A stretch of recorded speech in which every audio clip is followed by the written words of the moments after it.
নমস্কার, আমি ইন্দ্রাণী। শুরু করছি আজকে। সুনামির মতো ফেক নিউজ আসছে এবং সেসব যে বেশ খেটে খুঁটে এক ফ্যাক্টরিতেই তৈরি করা, তাও পরিষ্কার। যে যা পারছেন লিখে যাচ্ছেন, যা খুশি লিখুন। মতামত দেবার অধিকার প্রত্যেকের আছে, থাকাই উচিত, কিন্তু তথ্য দেবার আগে যাচাই করার দরকার নেই। কোনো এক অঙ্কিতা বাউরি নামে একজন নাকি সেই রিক্লেম দ্য নাইটের রাতে ঘরে ফেরার পথে ধর্ষিতা হয়েছেন, নিখোঁজ, মৃত, এসব লেখা হলো। লিখলেন কারা? যাদের সমাজ মাধ্যমে মানুষের চোখ থাকে। তারপর লক্ষ মানুষ দেখার পরে টুক করে সেটা তুলে নিলেন। ইতিমধ্যে লক্ষ মানুষ অঙ্কিতার ধর্ষণ আর মৃত্যুর দাবি তুলছেন। একজন একটা অডিও রেকর্ডিং করলেন, তারপর তা ভাইরাল হয়ে গেল। আমি সোমা বলছি রে, জানিস তো ওকে না জরাসন্ধের মতো চিড়ে ফেলা হয়েছে। ব্যাস, সেই ভাইরাল ক্লিপ আপাতত উধাও। কিন্তু তার বেসিসে প্রশ্ন উঠেছে, ওই 4 জন ডাক্তারের ফাঁসি চাই। এক হাফ সাংবাদিক লিখলেন, এই ছবির ছেলেটিকে চেনেন? তাহলে পুলিশে খবর দিন। কেন? সেসব উজ্জ্ব থাকলো। বুঝিয়ে দেওয়া হলো এই মুহূর্তে এই হলো পালের গোদা। তারপর সেই পোস্ট তিনি তুলে নিলেন, কিন্তু বিষয় আর ছবি ভাইরাল। আরজিকরে চিকিৎসক ছাত্রীকে খুন ও ধর্ষণের ঘটনায় এমন বহু তথ্য অনায়াসে ছড়িয়েছে সমাজ মাধ্যমে, যার অধিকাংশই ভুয়ো বলে দাবি পুলিশের। ইতিমধ্যেই লালবাজার সমাজ মাধ্যমে ভুয়ো তথ্য ছড়ানোর দায়ে শখানেক মানুষজনকে নোটিশ পাঠিয়েছে। এবং যেহেতু বিরাট অংশের মানুষের মধ্যে প্রথম ধারণাটা এটাই ছড়ানো হয়েছে যে পুলিশ নিজেই এই ব্যাপারে জড়িত, তাই তাদের বিশ্বাসযোগ্যতাও তলানিতে। ময়না তদন্তকারী চিকিৎসক থেকে ওয়াকিবহাল মহলের দাবি, যা ছড়ানো হচ্ছে তার সবকিছু ঠিক নয়। মনোরোগ চিকিৎসকদের দাবি, ভুয়ো তথ্যের বিস্ফোরণ ঘটেছে। ভীত সমাজকে এই ভুয়ো তথ্যের ভান্ডার আরও আতঙ্কিত করে তুলছে। সমাজ মাধ্যমে কয়েকদিন ধরে ঘুরছে তরুণীর সুরত হালের রিপোর্ট, আর তারপরেই ছড়ায় যে ঘটনাস্থল থেকে 150 গ্রাম বীর্য সেমিনাল ফ্লুইড পাওয়া গেছে। সেসবের ভিত্তিতে আরও ছড়িয়েছে যে নির্যাতিতার পেলভিক বোন ও কলার বোন ভাঙা হয়, পা মাঝখান থেকে 90 ডিগ্রি কোণে চিরে দেওয়া হয়। ঘটনার সময় তরুণীর হাত পা অন্য কেউ চেপে ধরেছিল, অর্থাৎ খুনি এবং ধর্ষক একাধিক। এবং এসব পড়ার জানার পরে বহু মানুষ পুলিশ প্রশাসন আর সরকারের কাছে জবাব চাইছেন। যা নেই, যা ঘটেনি, তার জবাব দেওয়া সম্ভব নয়। অতএব সরকার বা প্রশাসনের তরফে বড়জোর বলা হচ্ছে এগুলো ফেক নিউজ, তখন আরও জোরে চিৎকার উঠছে, এড়িয়ে গেলে চলবে না, জবাব চাই, জবাব দাও, অঙ্কিতা বাউরির ধর্ষকদের গ্রেফতার করতে হবে ইত্যাদি। সেটাই আমাদের বিষয় আজকে। রাশি রাশি ফেক নিউজের আড়ালে চাপা পড়ে যাচ্ছে ধর্ষিতার আর্তনাদ।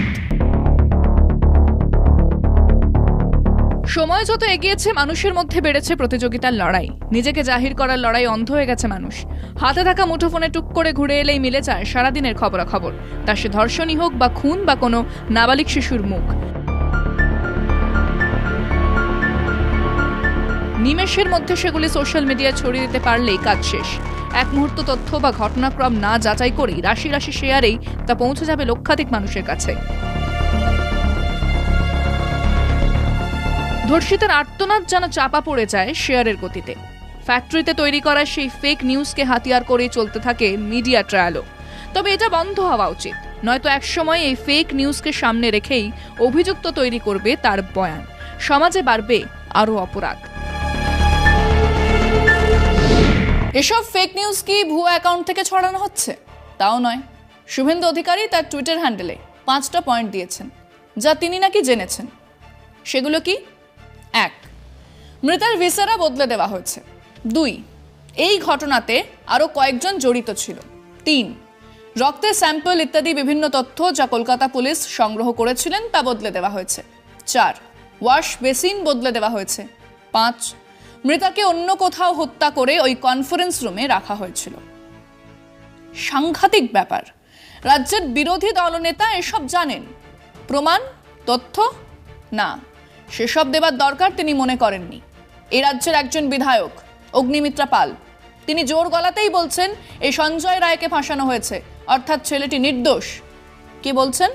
একজন নির্বাচিত বিধায়ক। আচ্ছা, তিনি যদি সবটাই জানেন তাহলে তিনি সিবিআইয়ের কাছে যান, বলুন আসলে কি ঘটেছিল। বলেছেন? বলবেন? বলবেন না। কিন্তু এই বক্তব্যের ভিত্তিতে লক্ষ লক্ষ মানুষ এই কথাগুলো বলে যাচ্ছে। কেন করছেন? কেন ফুটবল ডার্বি বাতিল হলো? এই অবস্থাতে অত বড় মানুষের জমায়েত সামলাতে পুলিশ দেওয়া সম্ভব নয়, এবং এই অবস্থাতে আরও কিছু ঘটনা ঘটে যাক সেটা চাইছে না সরকার, অনুমতি দিলেন না, তার প্রতিবাদ চলছে। যদি অনুমতি দিত, কিছু ঘটে যেত, তাহলে তো কথাই নেই। এমনিও অনুমতি দিলে সমাজ মাধ্যমে লেখা হতো শোকের আবহে ফুটবল খেলার আয়োজনে 1000 পুলিশ মোতায়েন। আপনার মনে হতেই পারে যে এই কাজ একজনের নয়, আপনি লিখুন। আপনার মনে হতেই পারে যে হাসপাতাল কর্তৃপক্ষ কিছু লুকানোর চেষ্টা চালাচ্ছেন, লিখুন। কিন্তু এই মিথ্যে তথ্য দিয়ে আসলে কোন উদ্দেশ্য সাধিত হচ্ছে? তৃণমূলের রাজ্যসভার সদস্য সুখেন্দু শেখর রায়, তিনি তার এক্স হ্যান্ডেলে লিখেছেন, কুকুর কেন নিয়ে যাওয়া হলো 3 দিন পরে? কেন পুলিশ কমিশনারকে কাস্টোডিয়াল ইন্টারোগেশন মানে গ্রেফতার করে জিজ্ঞাসাবাদ করা হবে না? এদিকে তথ্য বলছে ওই 9 তারিখেই সন্ধেবেলা গিয়েছিল, আবার গিয়েছিল 12 তারিখে। সুখেন্দু শেখরের বিবেক দংশনের কারণ কি দলের মধ্যে অন্য কোনো সমীকরণ?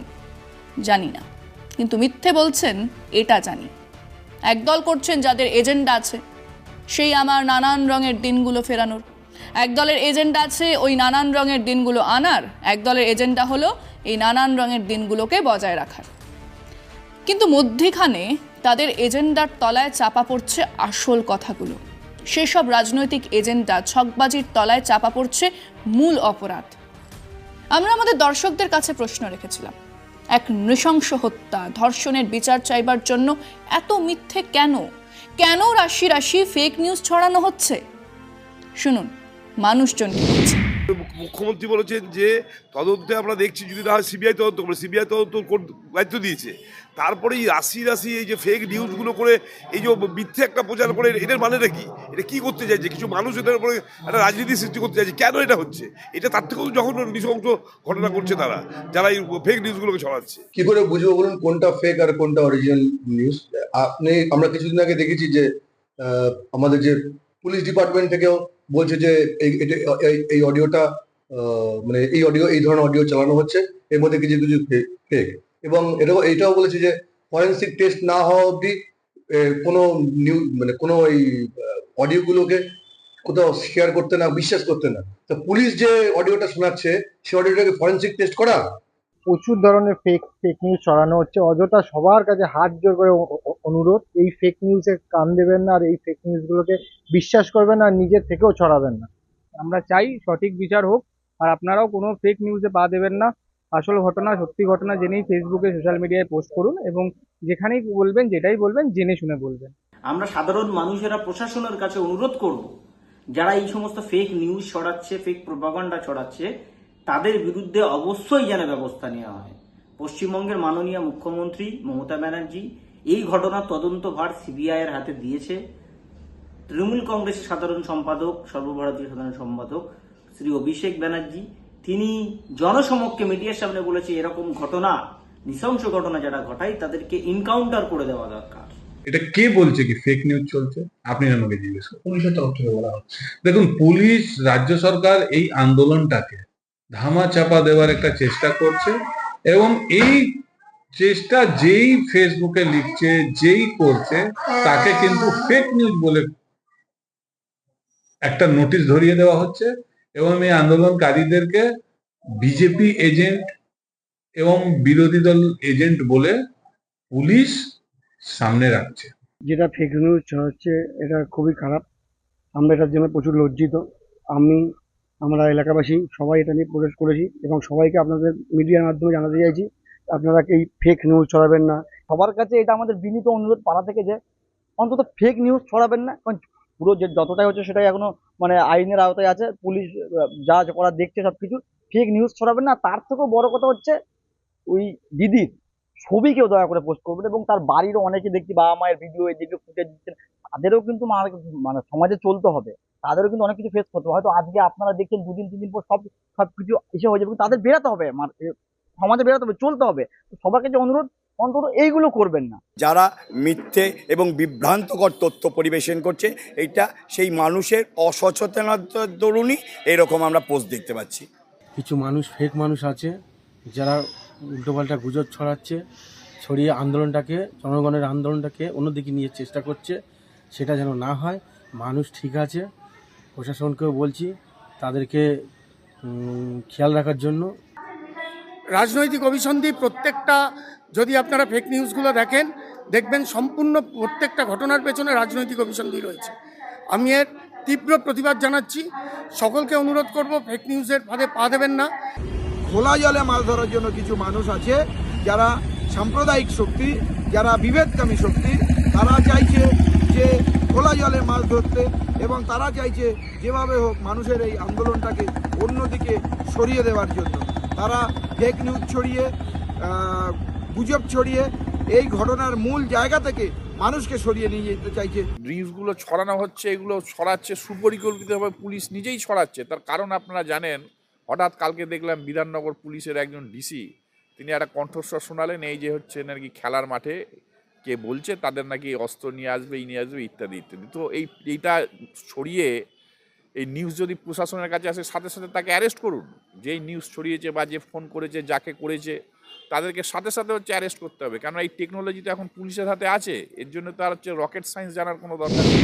মিথ্যা তৈরির কারখানা আছে জানা ছিল, তা থেকে রাশি রাশি মিথ্যে ছড়ানো হচ্ছে জানা ছিল, কিন্তু এরকম এক জঘন্য ধর্ষণ হত্যাকাণ্ডকে সামনে রেখে মিথ্যের এই জোয়ার তৈরি করে সমস্ত বিষয়গুলোকে সরিয়ে যে সুনামি আনা হলো, তার তলাতেই পড়ে থাকবে আমাদের কন্যার আর্তনাদ। এই অজস্র তৈরি করার মিথ্যাকে সামনে রেখেই অভিযুক্ত তৈরি করবে তার বয়ান। সেদিন আমাদের বিবেকের সামনে আমাদেরই জবাবদিহি করতে হবে।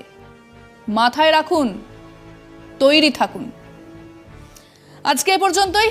দেখতে থাকুন কলকাতা টিভি, রাত দিন 7 দিন।